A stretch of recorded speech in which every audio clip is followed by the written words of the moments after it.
High, আজকে সকাল সকাল ঘুম থেকে উঠে পড়েছি কারণ বাড়িতে কিছু গেস্ট আসবে। আর মার পক্ষে এতটা কাজ একা করা সম্ভব না, সেজন্য আমি মাকে কিছু হেল্প করে দিব। ওর জন্য আমি সকাল সকাল উঠে পড়েছি। প্রথমে উঠেই ফ্রেশ হয়ে নিলাম। এবার আমি একটু চা খেয়ে নিব, কারণ চাটা না খেলে আমার সকালবেলা কোনো রকম এনার্জি পাই না আমি। তো তারপর আমার ফার্স্ট কাজ হচ্ছে বিছানা গোছানো, তো সেটাই আমি করতে আসলাম।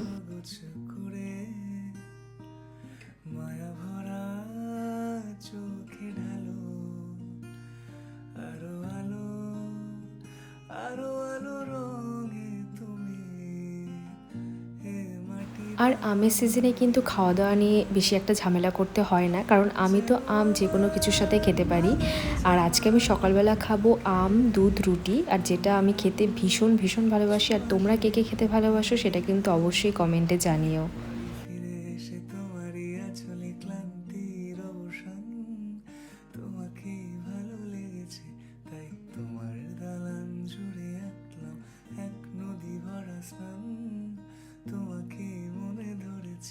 সেদিন চিকেন আনা হয়েছিল, আর আমি এখন চিকেনগুলোকে ভালো করে ধুয়ে ম্যারিনেট করে দেবো মাকে। এরকম ছোটোখাটো হেল্পগুলো করলে কিন্তু কাজটা অনেকটা এগায়। আর আমি আর মা দুজনেই চেষ্টা করি কেউ আসার আগে কাজগুলো কমপ্লিট করে নেওয়ার, কারণ কেউ চলে আসলে না ঠিক করে গল্প করা যায় না কাজগুলো করা যায়। তো কাজগুলো যদি আগেই হয়ে যায় তাহলে কিন্তু আলাদাই শান্তি। এরপর আমি স্নান করে নিয়েছি, পূজা দিয়ে নিয়েছি, আর আমি এখন স্কিন কেয়ার করে নিচ্ছি।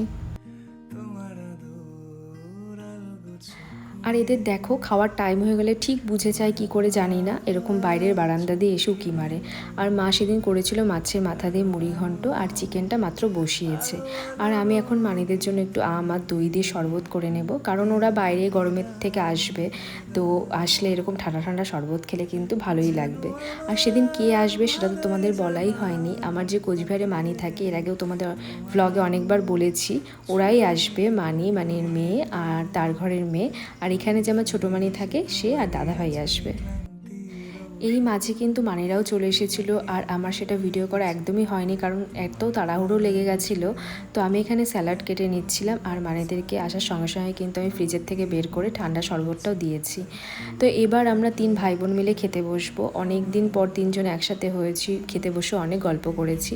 আর মারা তো 3 বোন একসাথে হয়েছে, আর 3 বোন একসাথে হয়েছে যখন তাদেরও কিন্তু অনেক গল্প জমেছিল।